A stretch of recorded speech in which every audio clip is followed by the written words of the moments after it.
Magandang araw mga boss. Ito po yung isang tulay po dito sa Tondo, Manila. At ito po, umagang-umaga may mga nag-jog nga po dito mga boss. Yan po, alas 7 ito ng umaga. At yan po, yung mga view po dito, yung mga barko po dito, makita po yung mga yate. At yung po nasa gitna, yung mga barko po na malalaki mga boss. Ito po, napakagandang view ang makikita pala natin kapag nandito po tayo sa isang tulay po ng Tondo, Manila mga boss. Yan po, ang ganda po ng view. Ayan po yung araw po, napakaganda po yung view ng araw dito at yung mga tanawin po dito sa taas po ng tulay mga boss. Yan po, yung mga naglalaki ang mga barko po dito mga boss sa gilid. Yan po, napadaan kami dito at nakita ko itong magandang view ng dagat po dito, kaya gusto ko pong i-share sa inyo mga boss. Yan po ang napakahabang tulay po ng Tondo, Manila mga boss. Yan po, at dyan po sa kabila, kitang kita po dyan yung Jones Bridge mga boss. Yan po, at yan naman po yung aking motor mga boss, ang Rossi Mark 125.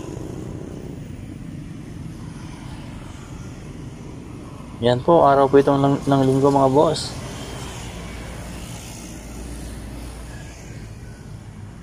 At sa part na ito madilim mga boss dahil hindi pa na isinaga ng araw. Yan po, at dito ako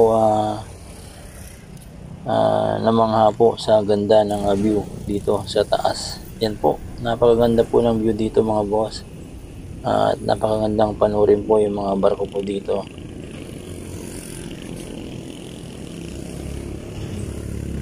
Ayan po, kitang-kita na po dito ang Baseco Beach, Tondo, Manila mga boss. Yan po, napakaganda ng view. At yung tubig po dito, asul na asul na rin po mga boss. Yan, ito yung mga pier. Mga pier ito mga boss, ng mga barko. Ayan, ang lalaking barko po yan mga boss. Ayan, yan po. At sana nakita niyo po ang ganda ng view dito sa mahabang tulay po ng Tondo, Manila mga boss. Yan po, yung mga barkong malalaki, nandito lang po sila sa gilid mga boss. Yan po, gandang panoorin dito mga boss, ang mga barko po dito.